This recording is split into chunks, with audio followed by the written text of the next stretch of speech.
if you know how to open that door. This show is for educational purposes, mostly. But don't take yourself too seriously, so stay till the end so you can see the bloopers. I'm so excited to officially meet this guy over here. So last year, my name is Gogo.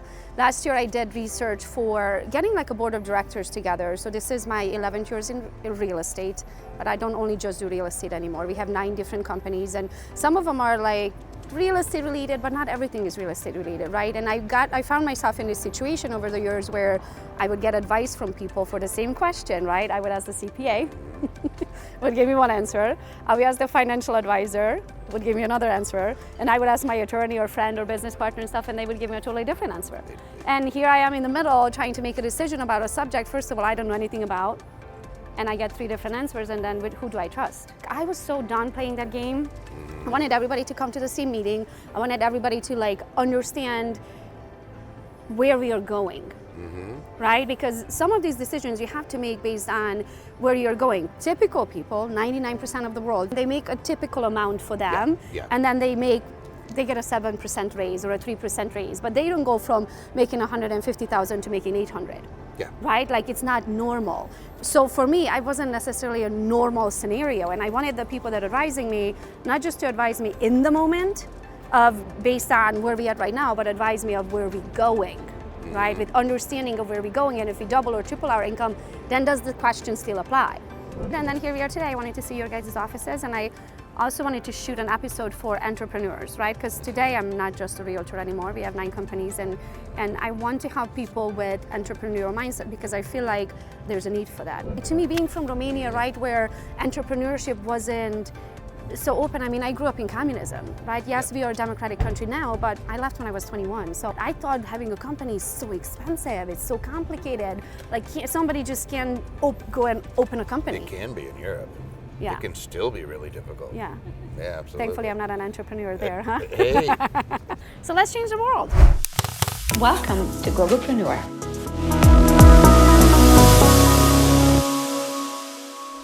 I've never shared with you my early story because when I first became an attorney, I had a really good mentor who said you need to sit down with an accountant. So I actually saved up $350 to sit down with the CPA for an hour. And saving up $350 at that time was like diving into the couches and finding change. Like I was Skip bootstrapped. Starbucks for a week. Yep, and it was Starbucks, forget about it, right? That was the luxury. It's all right.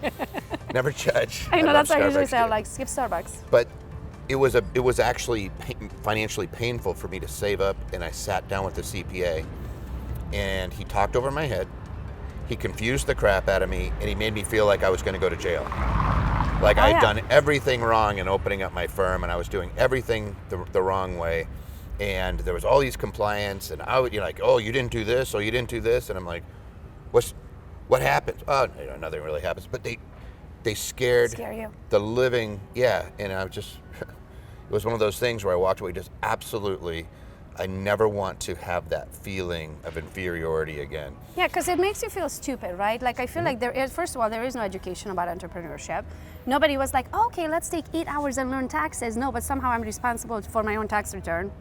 You're responsible for knowing 20,000 pages of code. Yeah, I'm like, I never got any education on it, nor does anybody in this country unless you're a CPA, right?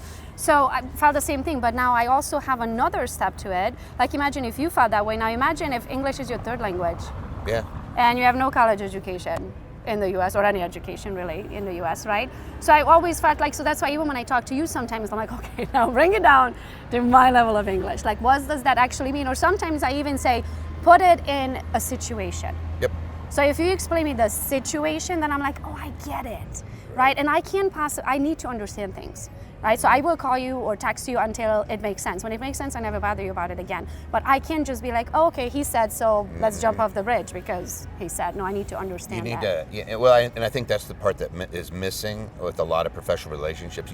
What you described is what we have a lot of folks explain to us the same thing. They get ping-ponged. Yes. They get put in between professionals, one advocating one position, the other one advocating this, and you say, they don't ever get together. They're like, well, ask them this, Go and ask them this question and this question. Aha, I'm smarter, right? And they play a little bit of that. Or a little bit of ego game, Or they really don't understand, like, because they've never run a business until you've had to make payroll, until you've actually had the wake up at 3 a.m. and you're worried about bills and you're worried about your business and maybe you have excitement, maybe you have anxiety.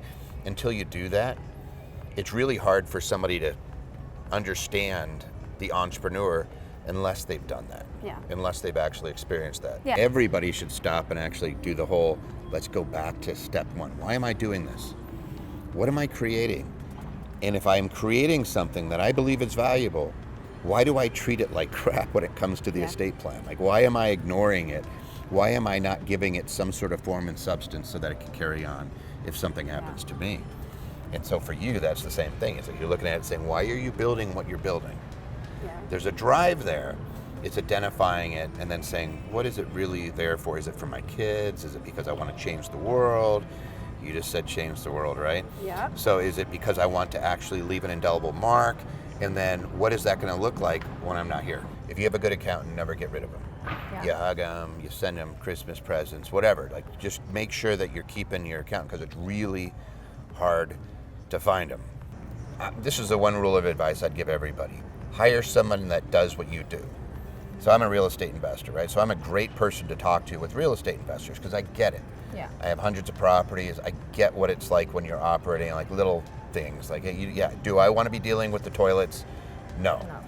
Are trees going to fall on houses sometimes? Yes. Are there going to be fires? Yes. Are you going to have tenants that you have to evict? Yes. You're going to have all that stuff. I get it. Another professional, if you walked up to him and said, hey, I'm a house hacker, or I'm doing Airbnb, and they're like, so you're going on vacation and you're tearing apart houses, they don't even know what those terms mean, right? And so you want to deal with someone that, and this is going to sound odd, if English your third language, you want someone who speaks your language, which is the entrepreneurial language of your particular industry. So like a real estate agent, very different when you're dealing with brokers. It's very different when you're dealing with real estate boards. Like, here's a common one. A lot of states, Texas for example, they say to a broker, hey, you're not supposed to pay an agent's S corporation, right? Like, you're not. So the agent immediately says, I can't be a typical, a particular type of business structure that most accountants would tell you, hey, if you're making over a certain amount, it could be a really low amount, $25,000, $30,000. If you're profiting that much, it makes sense to be an S corp to avoid overpaying on your self-employment taxes, on the Social Security tax. I played that game. Yep. In Michigan. It can get hit hard, right? Yeah. And they say, oh, you can't do this. Well, there's actually a workaround. Yeah. But if you don't have a good CPA, and really comes down to that, right? And also I feel like it comes down to surround yourself with the right people. Like, so many times I meet people of like a higher caliber, right? We go out to dinner, they mention something, I'm like, oh, I didn't know that existed, right? And then I call my CPA and I'm like, hey, why am I not paying my kids? And they'll say, well, you never really asked, or yeah, we never exactly. really. I'm like, isn't that your job? Funny thing. Yeah. Right? Planning is different than preparation. Yeah. Let's look out into the future. What's the best way to set things up so that we can minimize our taxes? And you're going to learn this at some point. Avoid lawyers. Like, we want to avoid lawsuits. We want to minimize them if they ever occur. And real estate is a magnet for lawsuits. There's a lot of money in real estate. And you're just the nature of the beast. Like, we're standing here in a commercial center. If one of us fell down and took a header and injured ourselves, there's a good chance we're going to involve the... Sometimes I forget I live in America. Yes. The land of the sue happy. We do like our lawsuits. And so you just have to be able to be like, hey, they're going to come at some point. How do I minimize it? Yeah, because when we did our living trust, right, I was like, okay, everything goes to my kids. I mean, just what everybody would say and do, right? Mm-hmm. And then Toby calls. He's like, we need a bottle of wine and redo this. Yeah. And so you don't know what you don't know. So the thing with like that trust is like, I'm from Romania originally. What would happen if I passed, right? I don't know if my kids would ever go to see my parents or ever go to see my sister. And they're half Hungarian, just like I am. Mm-hmm. So what you said is like, you could make it that in order for them to be able to draw every year, they actually have to go and you can put strings. And I was like, what? You can actually put strings. Do that? Like those kind of things, right? Where you can actually not just give them a lump sum and let them blow it or whatever, right? Like you work very hard for it. Like leave a legacy, like build it in a way, structure it in a way where they actually have to, so said, achieve things in order to get that. Let's go on up. Let's do. Okay. Yeah. Vegas, land of opportunity. Just depends on this whole country is a land what of you're willing to sell right? here, right? No, it's a great town, and we're not really we're nowhere near the Strip. This is like a different world.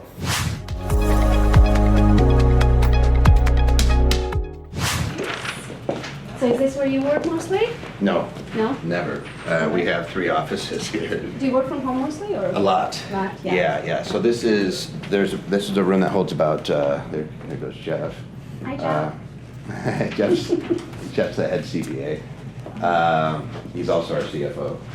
But it holds about 50 people in there. And when we used to do live streams before Zoom, we actually have a live stream studio in there, so we would broadcast the educational classes. Yeah, because you do the tax ones every Tuesday? Well, we do Tax Tuesday. Yeah, Tax Tuesday, right?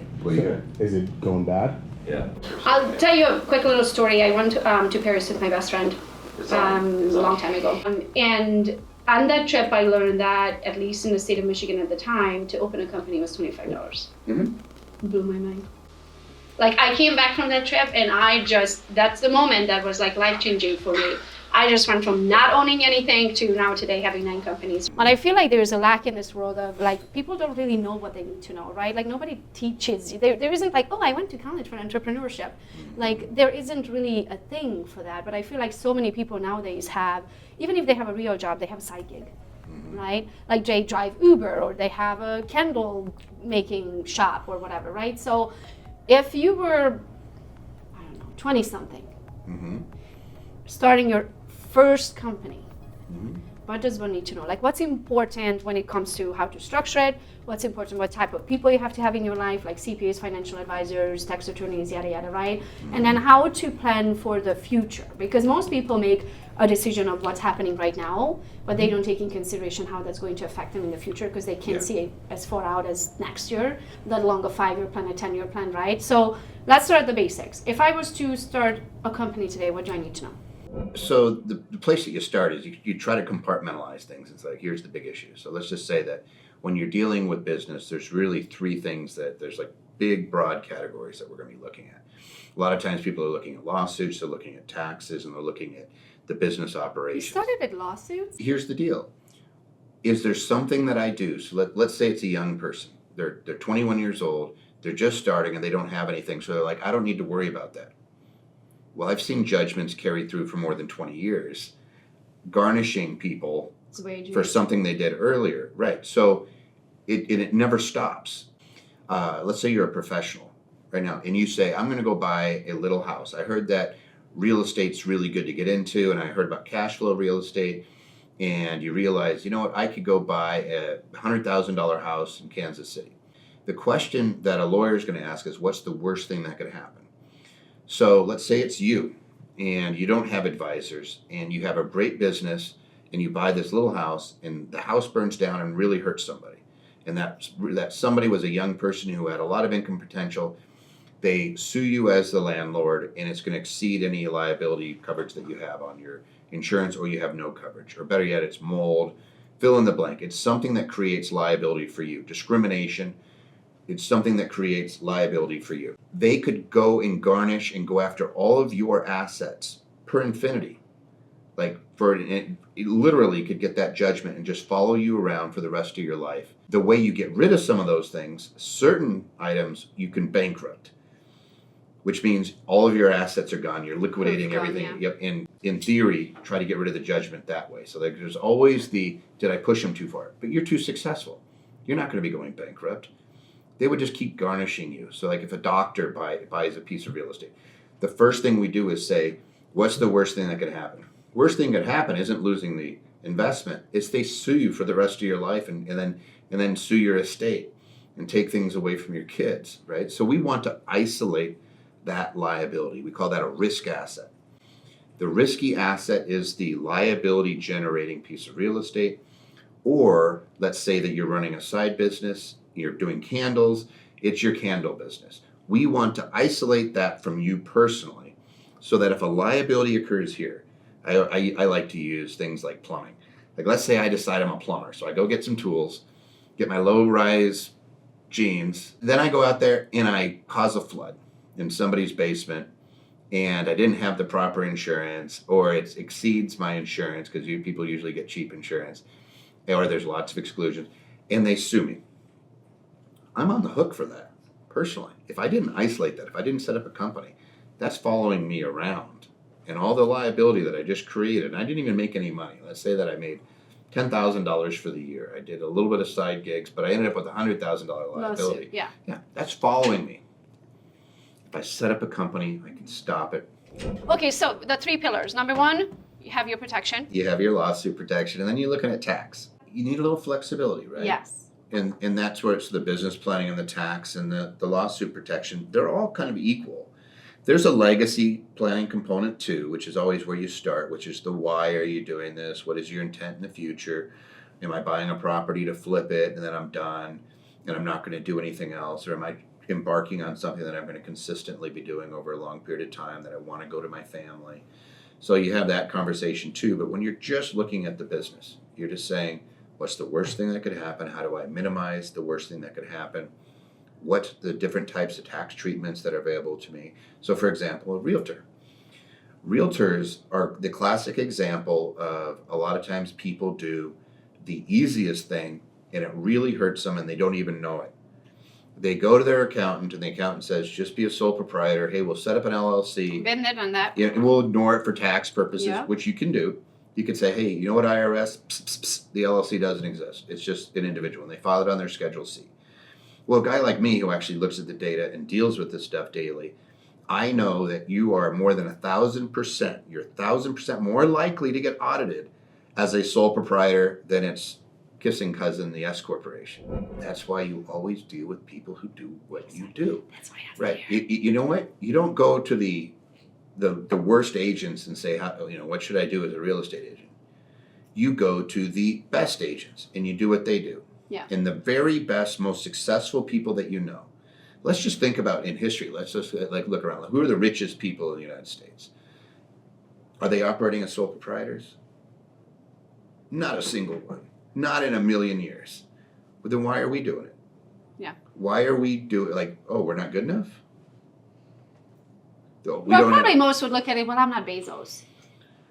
It doesn't matter. I'm just cute little plumber over Right, here. and you immediately downgrade yourself. And you should be looking at it saying, the amount of respect I show an organization, the amount of respect I show my company is the amount of respect somebody else will show it.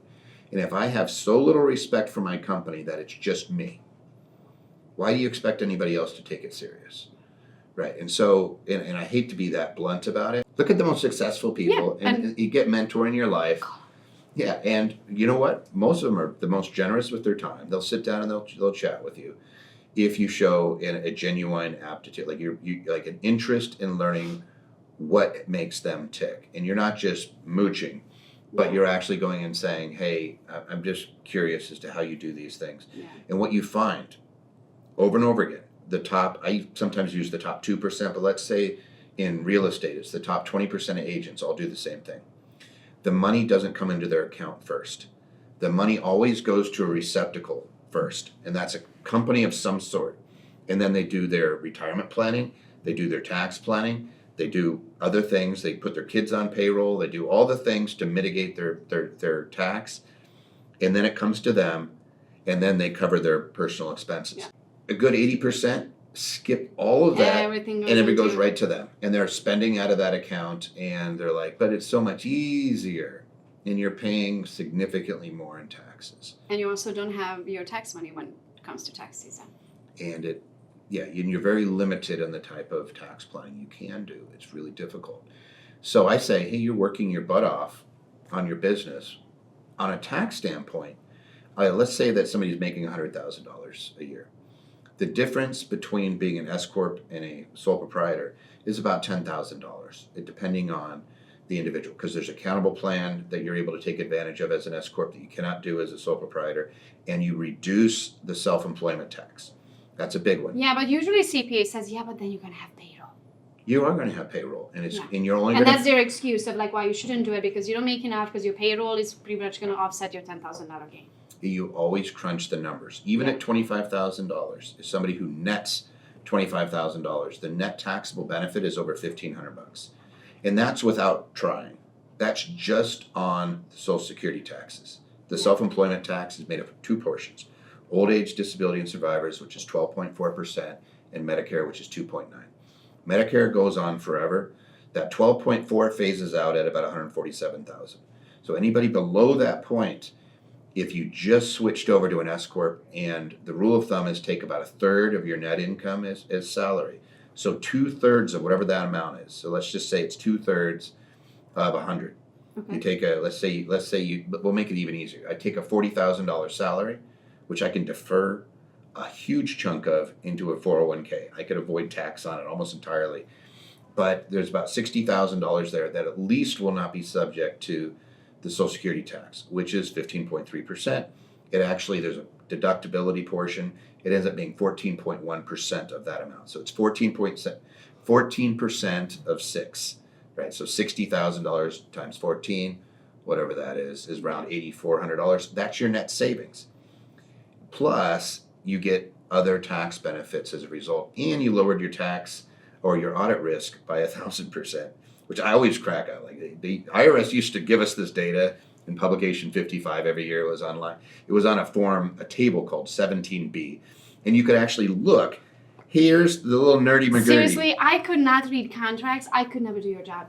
I could never. It's if I had to hilarious. read that This is so much fun. 20,000 page text document, You don't need to. I could never have a job. You just need to know the one spot I should look.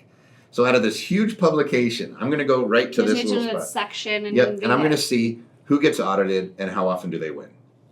Right? Yeah. Who gets audited? Let's say you got audited, but you won 100% of the time. Would you be scared of an audit? Oh, no. No, you'd be like, okay, it's a little We're bit of fine, annoying, yeah. but I'm always going to win. Sole proprietors lose 95% of the time, on average.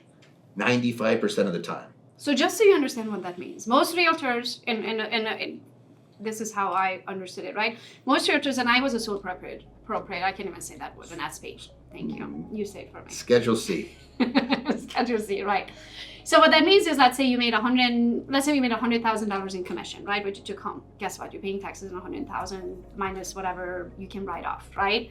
Well, when you do an S corp, then you get to draw what's called a salary. So let's say you made $100,000, and as they recommend, do a 30% salary. So now you're paying tax on the $30,000 because that's your salary, that's your personal income, right?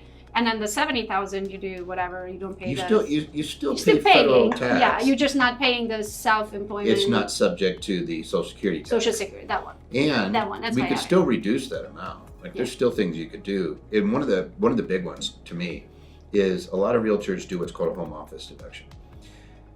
And again, put a bullseye right on your back. It's a separate form, and it says, here's what portion of my house I'm using exclusively for my business. And they'll go 20, 30% or some crazy number, and they'll get audited, and they'll lose almost all the time. The safe harbor, the IRS says, hey, just take $5 per square foot. So you got a 10 by 15 room, 150 feet times 5, that's $750 a year. That same room, that same room Yep. typically will net about a $4,000 to $5,000 deduction on an S corp, because you can do an administrative office in the home. So you could have where your office might be, and you have your home office. Now all the mileage between those becomes deductible. This home, it's a percentage of the usable square footage, or it's the room methodology. It's much better. That's all you have to know, is it's much better to be an employee and get reimbursed than it is to be a sole proprietor and write off a home office. It is literally night and day from a deductibility standpoint. Plus, if I'm an employee, my company can reimburse anything that's for the benefit of the company. And what I mean by reimburse, it means write it off against their income, giving you cash that you don't have to report. So your computer equipment, I'm using it for the business and it's for the benefit of the business. They can give you a check for 100% of it. My cell phone, check for 100% of it. My data, check for 100% of it. Or I could just pay it directly. Yeah. And all of a sudden, I'm not tracking personal use versus business use. If you're sitting on a stock account or liquid assets, like you have a lot of cash, we may say, let's put that in its own entity to isolate it from you, so that if you get into a car accident or you have personal They can't sue you for liability, everything I they own. cannot. Right? We can make it to where they can never take that. Also, they can hide it too. You can make it to where nobody can see it, so you don't put the target on your back. And especially your real estate, you want to make sure your real estate's not in your name. Because if I see that Gogo owns 10 pieces of property, I think Gogo's rich. And there are attorneys who treat cases differently depending on who the defendant is, right? If I know you have assets that I can collect against, I'm not going to settle. So as you're growing your business, sometimes you need it to look a particular way. Whether it's somebody's using the EBITDA language or they're looking at net profit or whatever they're doing, you want it to look the way they want it to look. And so from a tax standpoint, that's what you have to be really conscious of. So can you describe Anderson a little bit? Like what is the company like? Last night you mentioned you guys have like 500 employees or more. There's over 500 of us here. We started off as just a raw law firm, and then we added divisions as we went along. Usually we would acquire, but sometimes we'd say, you know what, we're having a lot of trouble with accountants, so let's just start hiring accountants. So we have a full group of CPAs, EAs, accountants, and just folks that understand where things are going to go on a tax form and know it ahead of time. So when you're talking to them, they already know where it's going. Like, this is going to end up on line 20 of schedule such and such. Yeah. And I get Clint and I and Michael, we're all entrepreneurs. We do what you do. I'm not a realtor, but I'm an avid real estate investor, and I've opened up lots of companies too. And I look at it and say, what would I need? And then that's what I create, and that's what we create for our clients to have the same level of services. And as a real estate professional, we could get your taxes down to zero. We can make your income go away. So we try to break down the barrier. I'll tell you, my experience that I shared with you about the accountant when I first sat down was $350 an hour. I never went back to that individual. I didn't go back to that individual because the price was too high per hour. So we try to get away from hourlies. And you probably noticed that we do packages. We say, here's the cost to put this in place. Yeah. But my favorite thing that we offer, it has been there forever, is our platinum service, which is $35 a month. You can literally call the attorneys at any time. You can put in tax questions, submit them in writing, and it's unlimited for $35 a month. So, because I know we're going to run fast, and I know you're going to run fast. You're going to have lots of things. You have a big team.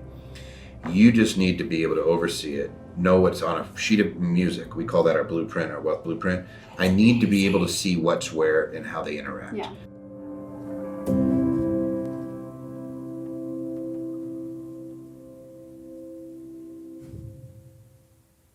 So we have law, then we have tax. And then you have the business planning. But it usually boils down to the one burning question as to why you're doing what you're doing. Entrepreneurs, we like to chase shiny toys a lot of times. Like it's, we're just going out there, but it's because of in our DNA. We like to create and things like that. And when you have those, you definitely want to plan around the backside, making sure there's some cleanup going on, because they'll run faster then you have very deliberate people, different mentalities. You just want to make sure that you're working with somebody who's going to accentuate the good in that, and also enable you to break out through some of your comfort zones. Because what we know for sure, and there's been tons of studies, the vast majority of the millionaires in this country were not born millionaires. They did not come from money. And it's interesting when you look at the top professions, it's still accountants, engineers, and teachers as being the top categories for millionaires. Some people would say that is exactly what I want to do. Yeah.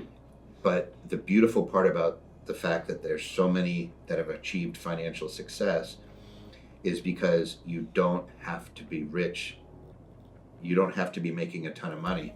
You just have to consistently live below your means and take that extra and invest it. And anybody can do it. Why do you think people are afraid of investing? I feel like that's where the biggest gap is of people not becoming wealthy, is because I feel like we were taught, and we still are, to save your money.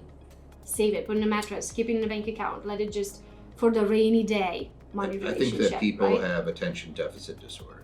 I think that a lot of people don't have the patience, and they listen to the talking heads on TV. I would actually go just read Charlie Munger and Warren Buffett and read their annual reports when you talk to Berkshire Hathaway. When they're talking to their shareholders, they have these meetings, and they're really insightful. And one of the things, you can listen into the meeting? Yeah, you could actually go read it too. What's insightful is consistently they've always said the financial industry, blah, blah, blah, blah, blah, blah. They're talking around in circles. They're creating issues, and they're not really helping you. What it really boils down to is taking your right hand and sticking it underneath your right butt cheek, taking your left hand and sticking it underneath your left butt cheek, and not doing stuff. Just invest consistently over time, systematically. It may be an index, it may be a bucket of stocks, and just continue to do that, and then buy cash flow assets. What Warren Buffett's done really, really well And what's rewarded him to be one of the most successful investors of all time is he buys good companies when they're on sale. Right now, there's a lot of good companies on sale, and then he waits. He doesn't sit there and try to play the. So is there a market, goodcompaniesonsale.com, where you go to buy these companies? I would actually look at the dividend kings and aristocrats, companies that have been paying increasing dividends for 25 years or more.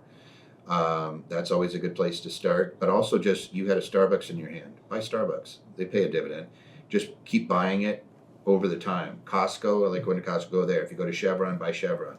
Procter & Gamble products, Johnson & Johnson, 3M. That's how I do. If I use a service like Facebook, right, I buy their stocks. If I use Apple products, which I do, I buy their stocks. If I want to drive a Tesla, which I decided not to, but I still bought their stocks before it split, so I made a good decision. You know what I mean? So it's like, I feel like, especially if you're starting out in investing, start with the things that you know and trust and you use, right? You're using it for a reason. If they hope that they're going to be in a business for a long time, right? If it's a good product, that's a good investment. If it's a good company, yeah, invest in it, as long as it's paying you something. Yeah. What I don't like is people that buy companies and hope they go up. That's like buying real estate and hoping that it goes up. Buy real estate to live in it or to rent it. Yeah. Don't buy it and hope that it goes up, because you may never sell it. If you have a rental property, the holding period's forever. When you buy a company, when you're an investor, I would encourage everybody to take that same mindset. I can just tell you because we do over 10,000 returns a year here, and I can see who's successful, and they all follow the same. Like the most successful are all pretty much identical. They have lots of dividend income. They have lots of rental income. They have things that are being generated while they're sleeping. First of all, let's explain what dividend is. Very quick to the world. It's the payout of the profits of a company to its shareholders. So you have a company that it's really out of free cash flow that you got to pay attention to. So it's a company that makes money. They have profit. Let's say they make $100 and they issue 70 of it or 60 cents on the dollar to its shareholders, and they use the rest for growth. A lot of companies won't pay their shareholders. They just hold on to that money, so their share price goes up because they have more cash, but there's nothing that's been given to the shareholder. And then they use that to continue to grow. So like you'll see there's some big players out there in tech, and there's a little bit of volatility in that market, right? But they'll be sitting on some cash. I'm sorry, raise your hand if you want to work for the rest of your life. Oh, nobody. No, nobody in the room, and maybe nobody even online, right? Like, that's not the point. The point is to create financial freedom, create time freedom, location freedom, to be able to live life the way you want to live it. Mm-hmm. And don't get me wrong, I don't have I could never do nothing. I would probably cut my wings by noon if I had nothing to do, right? Yeah. But for me, is more to be able to do whatever I want without having to do something to make money. It's nice to have the money coming in passively. Yes. And when you build up multiple streams of income, one thing that we do know, because we can look at the data, is that the top 2% generally have 5 to 6 income sources. And so you're just looking at... I learned that at Tony Robbins' Business Mastery. If you have one, and Tony Robbins, great guy, and he was trained by this gal, DC Cordova, Money and You, and it's all about your relationship with money. She also trained a guy named Robert Kiyosaki, who wrote Rich Dad, Poor Dad, and T. Harv Eker. All these people... It was a woman? It's a woman behind it all, if you really want to get technical. It's interesting. It's all... You sing John Denver songs and you play games. It's nothing what you think, because it's about your emotional response to money. And you start realizing what you're comfortable with. Mm-hmm. If I said, what is that first sentence that comes to mind about money? People are like, money doesn't grow on trees. Money is the root of all evil. And that first sentence that comes to mind, that's your relationship with money. Stinking thinking. They say my drinking's got me stinking. No, my stinking thinking's got me drinking. And it's that whole idea that when you poison your brain, and unfortunately a lot of people have these bad money habits and they don't believe they're capable. Yeah. And it's really sad. You were raised in a certain environment, right? And I can't hold it against my parents of their belief in money, and you can't hold it against your parents either, right? Because we all have these things in our mind, right, for the things that happen to us. So we all form those ideas about life, and we make decisions based on those ideas because that's what happened to you. That's your life story. But that doesn't mean that our kid's going to have the same relationship with it. And even if that happened to you, you can change it. Yeah. But you have to understand, why are you reacting to it in the first place? You have to work on those dark corners of your soul, and then you get over it. You're like, oh, that was stupid. So you have to figure out who you are. Why do you react a certain way? And because of your experiences, we have blind spots. You don't see certain things because your brain is not wired that way.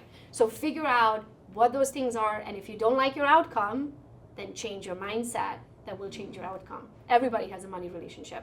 Go on YouTube, put in money relationship, and thank me later. I can just tell you because when we're dealing with people, we see the way that they think oftentimes play out when you're doing the planning. Yeah.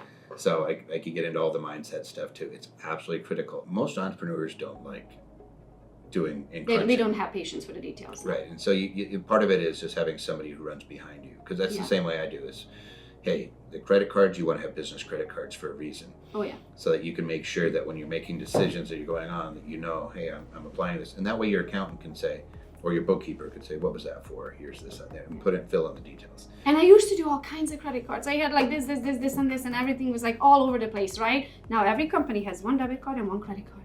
It will save you. You have a system in place. It will save your sanity. Follow your system. Yes. Yeah, follow your system, and it'll serve you well. Friends. Do I have friends? Do I have a life anymore? Because I swear, all my friends, like there's Yasmin. Hi, Yasmin.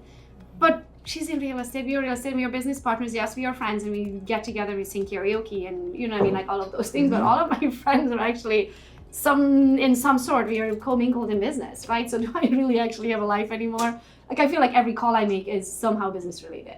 Everywhere I go, I'm actually meeting a business person. So my whole life is a write-off. So it's interesting because we always talk about this work-life balance, right? People always. Good luck with that. Yeah, I always say like you only have to work half the time. Yeah. If you're an entrepreneur, you just get to pick which 12 hours of every stinking day, right? Pretty much the whole time you're awake. Yeah, it's like because that's what you do. You're, and I always look at it as like if you like what you're doing, don't tell me that I need to like take time off. Yeah. Like, cause I don't work. I get to do what I do. Do you go nuts when you go on vacation?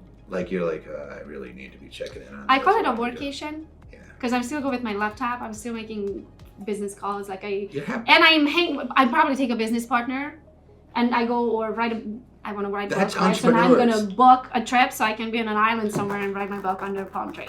Right? So I'm always working. It's not really a. This is like real estate investors. Yeah. You go on vacation with them and they start checking out all the property.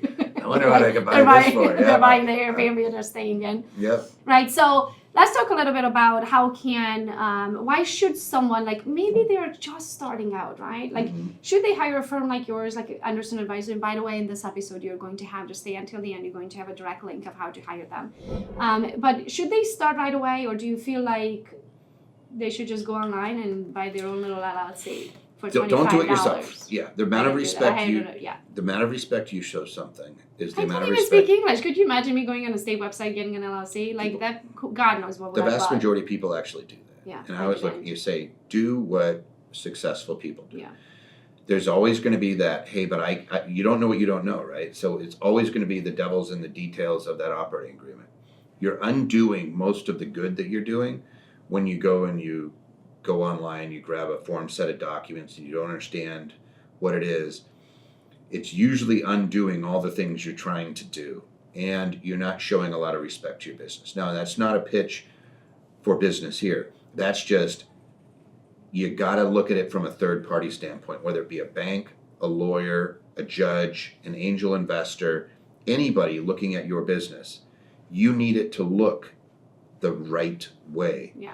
If you show that you just went and I just downloaded, you don't even know what an EIN is, you don't know what the operating agreement is, you're like, here's my documents, nobody really gives it any respect. They're looking at you like, okay, you're in that category of the no advisors, not very serious. Here's the reality. It doesn't, like doing it the right way is actually less expensive than doing it the wrong way. Yeah. And you sleep better at night. Like I just love it. And I mean, I'll be honest with you though, when you switch to Anderson's, right, when you don't have your life in order, I mean, I thought I had it good, right, but we just weren't organized as we can be, right, with you guys.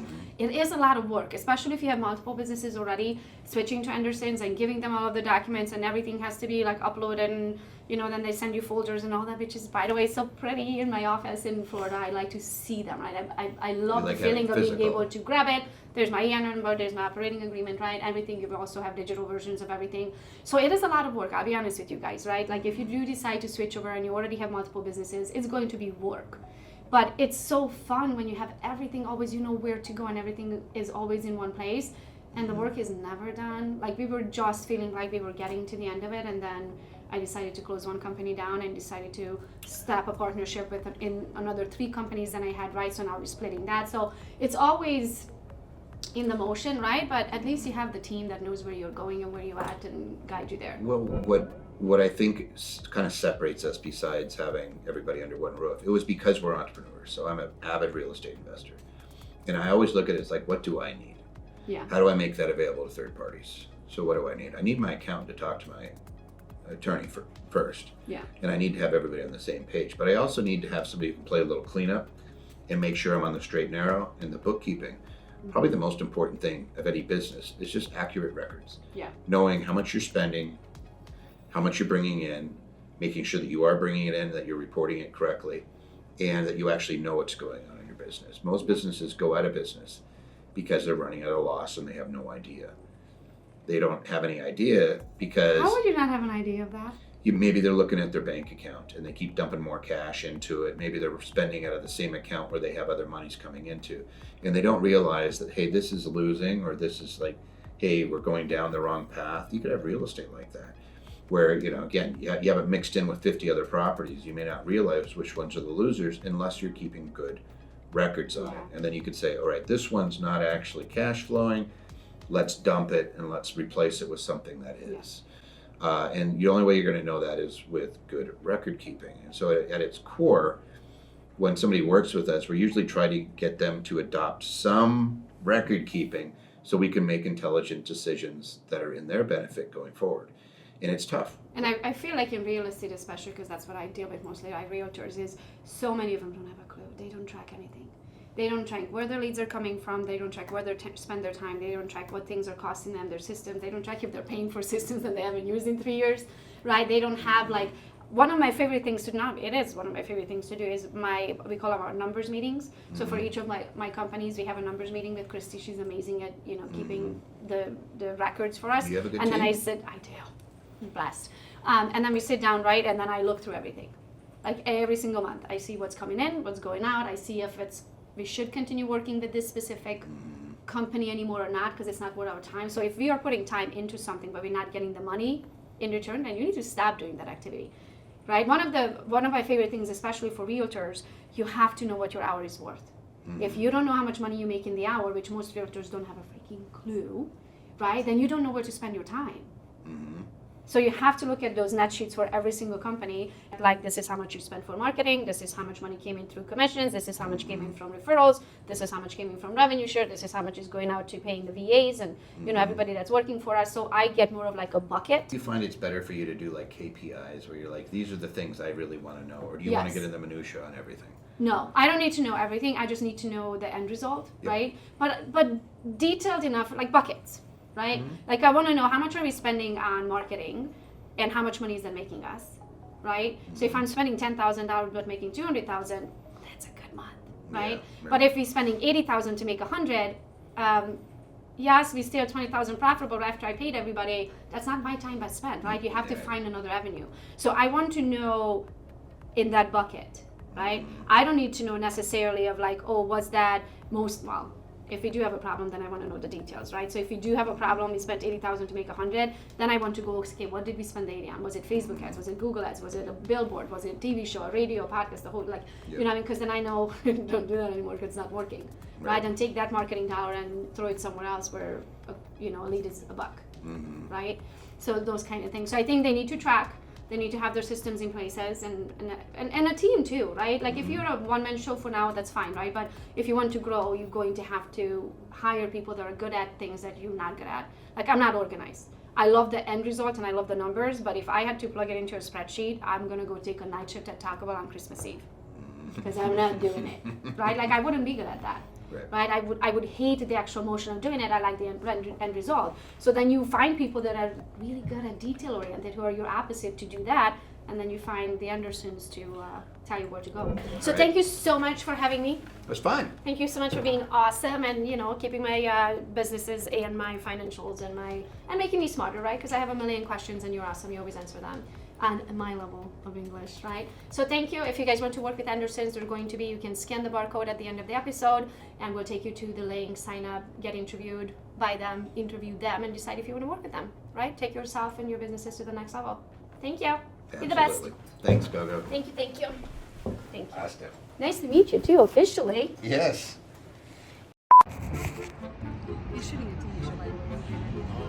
Okay, you need to move because your legs are short and mine are long. So you need to go to the other side. If you know how to open that door. First of all, I didn't know how to open it to get in. And then when I got in, I had to move because Yasmin's feet are much longer than mine. And so she can sit on this side, and I didn't know how to get out. I know.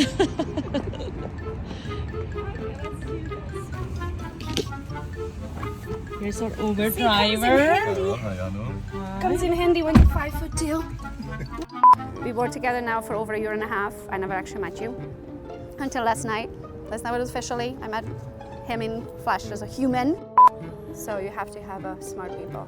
Let's go on up. Let's do. Okay. Yeah. We could stand on the street and we could chat on the street. Oh, I all could day work the without- corner in Vegas if real estate doesn't work out. I'm just kidding. Oh my God. And all of a sudden, I'm not tracking personal use versus business use, which is the. But do we really have a life though as entrepreneurs? I mean, do I have friends? Do you have friends? Do I have friends? Do I have a life anymore? Because I swear, all my friends, like there's Yasmin. Hi, Yasmin. No, isn't it? That I'm not in production anymore in real estate, right? And I'm like, that's the whole Yeah, you want to get point. out. Who? What? I'm sorry. Raise your hand if you want to work for the rest of your life. Oh, nobody. Any? No. No.